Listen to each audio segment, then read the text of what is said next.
Quick question. Do you want your scores in the open to suck this year?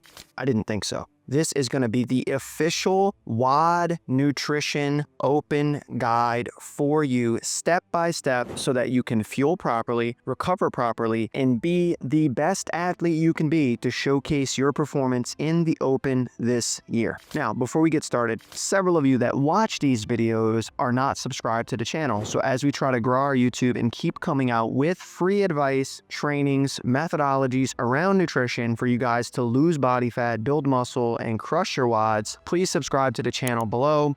You can get informed when we drop a video, which we drop several every single week. Now let's get into it. I want to separate this category of our WOD nutrition for the open so that we can nail our nutrition into two separate categories. One, the don'ts, and two, the do's. So what are the don'ts and things we want to make sure we avoid in terms of our nutrition when it comes to the open this year? And then what are the things we can be doing with such little time left? Because when this video drops, we're already going to be in the midst of the open. What things can we do strategically to be able to get the best performance possible? Let's start with the don'ts. The first, we do not want to drastically change our food composition.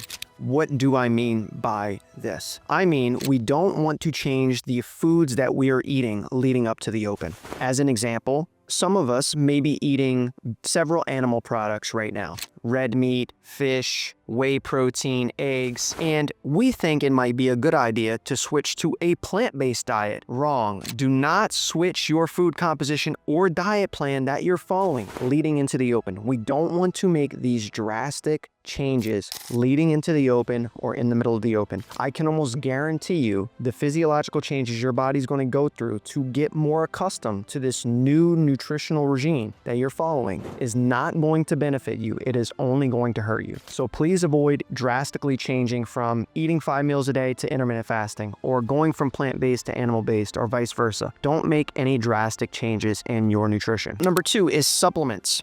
There's a lot of really great beneficial supplements out there if you're doing 4 to 5 watts per week. You guys know, if you've watched this channel, all of the supplements that I usually recommend so that you can start performing better. However, I don't recommend starting any new supplements. If you haven't been taking creatine, don't start taking creatine. If you haven't been taking a pre-workout, don't start taking pre-workout. Don't start any craziness right before the open. This is an absolute no-no. Your body may have a negative reaction to any supplement that we first start incorporating. And so we want to avoid this at all costs. Next, we don't want to be in a calorie deficit.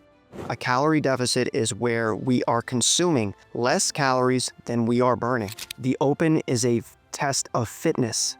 That means we're pushing our bodies to end ranges of motion. We're pushing our bodies to end range of limits in terms of capabilities physically as well as intensity. And so when we're in a deficit, we put ourselves at a tremendous amount of risk for injury, lack of recovery, and poor open performances. So please do not be at a calorie deficit, meaning you are burning more calories than you're consuming, trying to lose body fat, trying to lose weight while you're doing the open. It's 3 weeks long. Wait till the end of the open to start on your fat loss journey if that is your goal. Those are the 3 main don'ts when it comes to your nailing your nutrition for the open. Please don't do those 3 things. And let's start going through the do's and things you can be doing. Now, before we get there is a link below in the description for you to learn more about what we do here at CBG. Ideally, you're someone that doesn't want to track macros. You want to recomp your body. You actually want to see physical changes and tired of doing it by yourself with little results. You can click the link below and you can learn more. There's a free training there, another training on recomp that you can learn all about what we do and free tips. And then you'll have the opportunity to learn more and some of the successful stories and clients that we've had over the last 10 years. Click that link below if you're interested.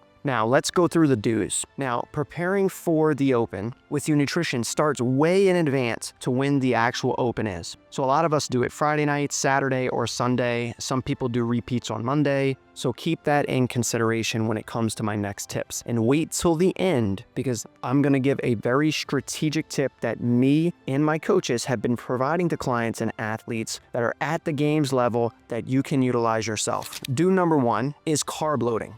Carb loading is where we make an intentional bump in calories and an intentional bump in carbs before the open. So how do you do this? There are two strategies. One is carb loading several days in advance. So to do this, for women, add an extra 30 to 60 grams of carbohydrates prior to the open 3 days ahead of time. So if you're gonna do the open on Saturday, that would mean Thursday, adding in more 30 to 60 grams of extra carbohydrates. It does not matter when, just get them in. As an example, 40 grams of carbohydrates is a cup of cooked rice or a bagel. This is the amount of carbs we wanna add in extra daily on top of our usual routine and nutrition plan that we're following. For men, you're gonna wanna do anywhere from 40 to 80 grams. Just based on body weight, you may be at the top end of that range. Depending on how active and how much you train, you may be at the top end of that range. You're doing this 3 days in advance to the open. Next, we need to also carb load right before the open. This is about 30 to 45 minutes prior to you actually doing the workout.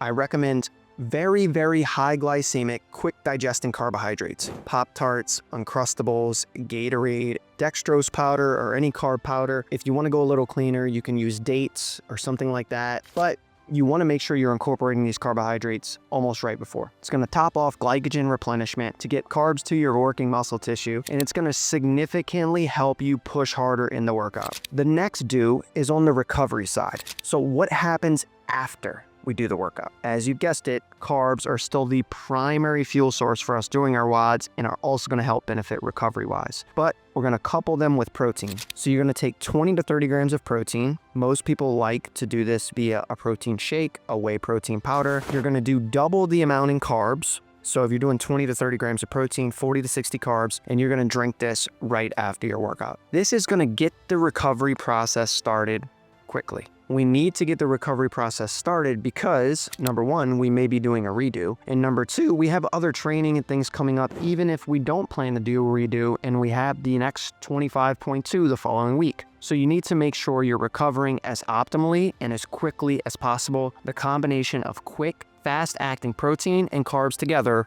are going to help you do this. So this is very important for your WOD recovery. Now, in terms of getting ready for a redo, you're going to carb load all throughout the weekend because you're just doing another redo. You're repeating step one of the do's in terms of incorporating more carbohydrates. Keep remembering those don'ts where we're not incorporating brand new foods or trying to lose weight or doing any of that craziness, but these are the most important do's when it comes to the open. Now, the one strategy I promised you guys that is actually and could benefit you very significantly during the open is intra-workout carbs. I bet you're wondering, Justin, I'm going very intensely in this workout. How the heck am I going to try to get in carbohydrates in the middle of an open workout? That's a really good question. You're not going to be able to utilize this strategy for every single open workout, but there are several open workouts that have a part A and part B, where you do a Metcon and then you do a lift. There are also several open workouts that have time frames where you need to rest, when there are heavy lifts or when there are planned rest in between certain movements, where you have to rest, or interval style open workouts, which we've also seen before.